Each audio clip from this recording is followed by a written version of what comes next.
Good morning Kerala. ഇന്ന് 2026 ജനുവരി 6. വാർത്താ morning പോഡ്കാസ്റ്റിലേക്ക് സ്വാഗതം.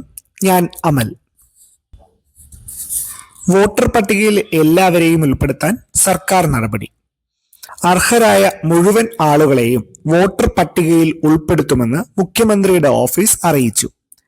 രേഖകളില്ലാത്തവർക്ക് യുദ്ധകാലാടിസ്ഥാനത്തിൽ അവ നൽകാൻ ജില്ലാ കളക്ടർമാർക്ക് നിർദ്ദേശം നൽകി.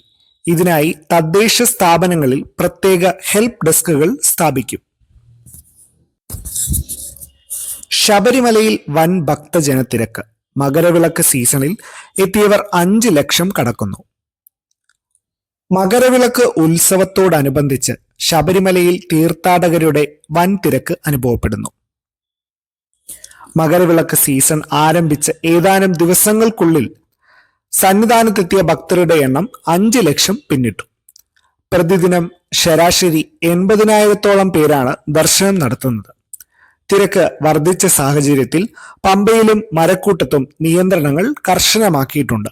ജനുവരി 14-നാണ് പ്രസിദ്ധമായ മകരവിളക്ക്. ശബരിമല സ്വർണക്കൊള്ളക്കേസ് ജാമ്യാപേക്ഷകൾ ഇന്ന് ഹൈക്കോടതിയിൽ. ശബരിമല സ്വർണക്കൊള്ളക്കേസിലെ പ്രതികളായ എ പത്മകുമാർ, ഗോവർദ്ധൻ എന്നിവരുടെ ജാമ്യാപേക്ഷകൾ ഇന്ന് ഹൈക്കോടതി പരിഗണിക്കും. ശബരിമലയുമായി ബന്ധപ്പെട്ട വിവാദങ്ങൾ ഭക്തർക്കിടയിൽ വലിയ ചർച്ചയാകുന്ന സാഹചര്യത്തിലാണ് ഇത്.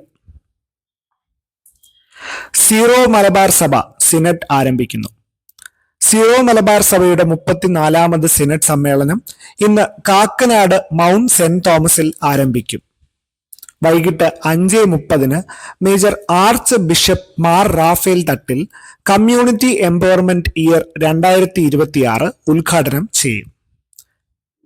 സഭയിലെ ഭരണപരമായ മാറ്റങ്ങളും പുതിയ തീരുമാനങ്ങളും സിനഡിൽ ചർച്ചയാകും. നിയമസഭാ തിരഞ്ഞെടുപ്പിന് മുന്നോടിയായി കോൺഗ്രസ് സംസ്ഥാനതല പ്രക്ഷോഭത്തിലേക്ക്. വരാനിരിക്കുന്ന നിയമസഭാ തിരഞ്ഞെടുപ്പിന് മുന്നോടിയായി കേരളത്തിൽ ശക്തമായ സമര പരിപാടികൾ പ്രഖ്യാപിച്ച് കോൺഗ്രസ്. അഴിമതി ആരോപണങ്ങൾ, തൊഴിലില്ലായ്മ, ക്ഷേമ പദ്ധതികളിലെ വീഴ്ചകൾ എന്നിവ ഉന്നയിച്ചാണ് പ്രക്ഷോഭം. ഈ മാസം അവസാനത്തോടെ നടക്കുന്ന പരിപാടികളിൽ പ്രമുഖ ദേശീയ നേതാക്കളും പങ്കെടുക്കും. കെമാറ്റ് 2026 ജനുവരി സെഷൻ മാറ്റിവെച്ചു. പരീക്ഷ ഫെബ്രുവരിയിൽ. ജനുവരിയിൽ നടത്താനിരുന്ന കെമാറ്റ് 2026 പരീക്ഷകൾ മാറ്റിവെച്ചു. പുതുക്കിയ തീയതി പ്രകാരം ഫെബ്രുവരി 22-നായിരിക്കും പരീക്ഷ നടക്കുക. ഇതോടൊപ്പം അപേക്ഷ സമർപ്പിക്കാനുള്ള സമയപരിധിയും നീട്ടിയിട്ടുണ്ട്. MBA ഉദ്യോഗാർത്ഥികൾക്ക് ഇത് ആശ്വാസകരമാകും. വിദേശ അക്കാദമിക് വിദഗ്ധന് പ്രതിഫലം ഇന്ത്യൻ രൂപയ്ക്ക് പകരം $US നൽകിയ സംഭവത്തിൽ കേരള സർവകലാശാലയ്ക്കെതിരെ വിമർശനം ശക്തമാകുന്നു. ഇത് സർവകലാശാലയ്ക്ക് വലിയ സാമ്പത്തിക നഷ്ടമുണ്ടാക്കിയതായാണ് റിപ്പോർട്ട്. സംഭവത്തിൽ ഔദ്യോഗിക അന്വേഷണം വേണമെന്ന ആവശ്യം ഉയർന്നിട്ടുണ്ട്. നടി ആക്രമിക്കപ്പെട്ട കേസ് സർക്കാർ ഹൈക്കോടതിയിൽ അപ്പീൽ നൽകും.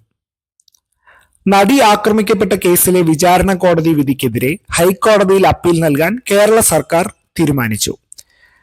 വിധിയിലെ ചില കണ്ടെത്തലുകളെ ചോദ്യം ചെയ്യുന്നതിനൊപ്പം കുറ്റക്കാർക്കെതിരെ കർശന നടപടി ഉറപ്പാക്കുവാനുമാണ് സർക്കാർ നീക്കം.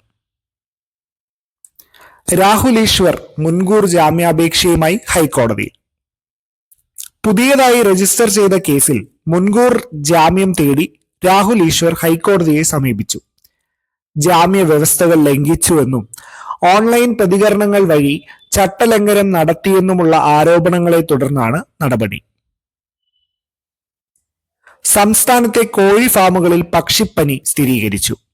കേരളത്തിലെ വിവിധ കോഴി ഫാമുകളിൽ പക്ഷിപ്പനി സ്ഥിരീകരിച്ചു. രോഗം പടരാതിരിക്കാൻ നിരീക്ഷണവും നിയന്ത്രണ നടപടികളും അധികൃതർ ശക്തമാക്കിയിട്ടുണ്ട്. പൊതുജനങ്ങൾ പരിഭ്രാന്തരാകേണ്ടതില്ലെന്നും ജാഗ്രത പാലിക്കണമെന്നും ആരോഗ്യവകുപ്പ് നിർദ്ദേശിച്ചു. വാർത്ത തുടരും. Signing off.